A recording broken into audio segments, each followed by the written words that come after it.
Hello there, Tolkien fanatics, and welcome back to another Lord of the Rings video. Today's topic will be on the MESBG game, and I'm going to be talking about heroic actions. So I finished up talking about the different phases of a game in my last How to Play video, and today I'm going to be starting on heroic actions. So this should be a little bit of a shorter series, as this video will hopefully show, and of course I'll probably say this now at the beginning of recording, and in half an hour I'll end this going, oh crap, it's been half an hour. So much for short. But yes, I wanted to go ahead and take time to cover heroic actions and explain how each one of them works. So I'm going to turn this into a four-part video, this being the first one, and then I'm going to subsequently follow it up with each heroic action that occurs, but I'm going to split it up by putting them in the different phases that they can occur in. So what are heroic actions? So heroic actions are mighty deeds that your heroes can perform as long as that they have might to do it with. So a heroic action does require a single point of might to call with a hero. Now there are some universal heroic actions. However, there are some that are also specifically given, and those are provided in your profile. So if you're not sure what your hero model's heroic actions are, go check out their profile in whatever book they're provided with, be it Gondor at War, the Armies of the Hobbit, the Armies of the Lord of the Rings, Scarring of the Shire, Rohan at War, and even Quest of the Ringbearer. So look there for the profiles, and the actions that they have will be provided in their profile. If you're not sure exactly where to look, go check out my How to Understand a Profile video, which I'll leave a link to here in the upper corner, and that will show you where to find those heroic actions. But for the most part, they are pretty easy to find. I'll just say that. So like I said, there are a few that are universal. There are 3 phases of a turn that you can call heroic actions in: the movement phase, the shoot phase, and the combat phase, okay, or fight phase. So the 3 universal ones that all heroes have, no matter what heroics they're given, and again, they do need a point of might to use these, is heroic movement, heroic shoot, and heroic combat. So I'm not going to talk about those now. I will talk about them when I come into their perspective phases. And they kind of already did give away where they come. Heroic movement. Hey, that's the movement phase. Heroic shoot.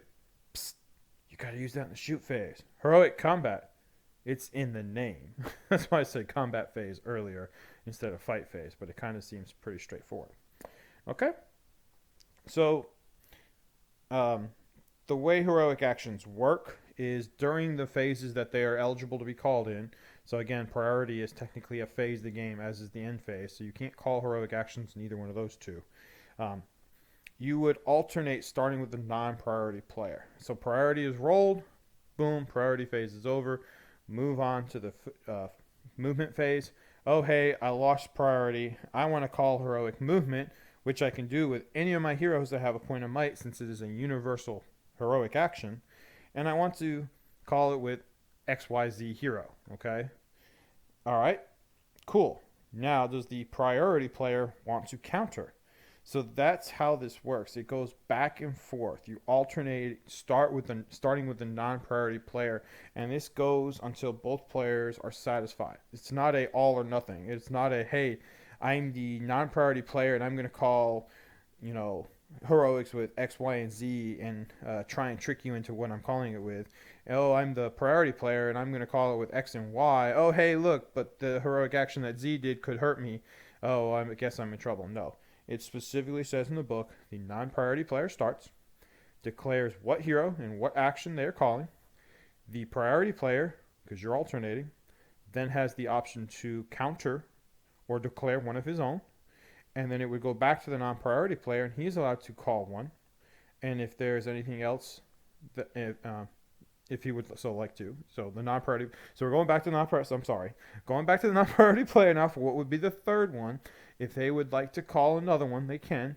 And if they do so, then the priority player, now the fourth heroic action that could be called, could do so as well. All right. If the priority player decides he doesn't want to call anything else, the non-priority player can make the decision to go ahead and call another one. There's absolutely nothing wrong with that. You could have one player calling 3 actions in one turn, while the other player calls none. There is absolutely nothing wrong with that. However, once you have committed to a heroic action, because when you call it, it does say you need to instantaneously take it, mark it down. So per the book, and this is verbatim. Hold on, I gotta find it. I'm sorry. Okay, here you go. You can always declare heroic action if you have the might in hero models to spare. What you cannot do is go back and change or cancel one that has already been declared. Okay, because there's a spot right here. There it is. Most players wish for hero models and they're forced to attempt a heroic action in the same phase. They must take it in turns to nominate a hero, starting with the player who does not have priority. Declare the action, make a note that the hero has spent a might point, and place a marker so it is clear which heroic action they are using. Okay, so that's how you do it. I'm non-priority player. I am calling a heroic movement in the movement phase with Prince Immerhill. I am now down to 2 might points with Prince Immerhill. Cool. I am the priority player. I am not countering. So Prince Immerhill is the only one calling a heroic action in the movement phase.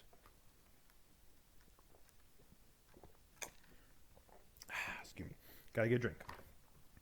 That's pretty much it. Pretty straightforward. There are a couple other rules that I'll go over here.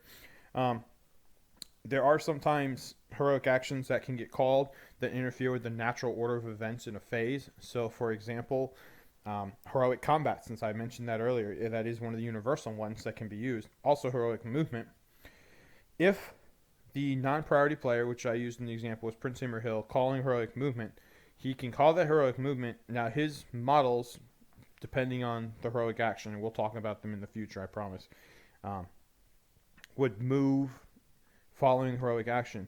So that would usurp the normal chain of events, because since Prince Immerhill being controlled by, we'll say me, as a non-priority player, I would be moving him first, because that's what a heroic movement lets you do. It lets you move him and other models in a certain area first to usurp the natural event of the movement phase, which would usually give the priority player the advantage to move first.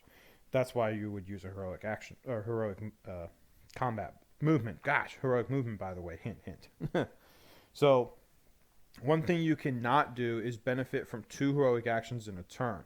So, for example, heroic combat, if you are successful in heroic combat, basically you kill whatever model you're going against, and the model hero that called the heroic combat plus any other models in base contact can move again up to their full movement, and this happens during the fighting phase, fight phase, and you can even use that extra movement to charge again. That being said, if you move a model that charged, if you move a model that succeeded in a heroic combat into another combat that has another hero, one of your heroes, and they also called a heroic combat, you cannot therefore benefit from the second combat. Okay, so model A charges into enemy. Heroic combat succeeds, charges into a combat with hero B, hero A we'll call it instead of model A. Hero A charges into a combat with hero B. Hero B has also called a heroic combat. Hero A, hero B are successful and kill their opponent in that second combat. Well, hero B can move again because it would be his combat, but hero A cannot. So you can't move twice doing that. That would be benefiting from 2 heroic actions in one single phase. So that's a no-no. Okay? So that's heroic actions, just a brief summary of them. Like I said, the 3 universal ones are heroic movement, heroic shoot, heroic combat. The 3 phases that have heroic actions eligible to be called in are the move phase, the shoot phase, and the combat/fight phase. So again, you can kind of tell where those 3 universal ones work out in being. Okay? So that's it for this one. I did keep it short. Yes, under 10 minutes, as long as I can wrap this up in the next 40 seconds. Thanks for watching. Stay tuned. I will be going through the heroic actions that occur in each one of the phases in the subsequent videos, like I said.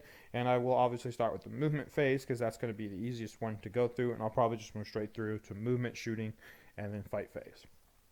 All right. Thank you all for subscribing, watching, and hopefully enjoying these as well. And I look forward to seeing you in a next Tolkien Fanatics adventure. Take care.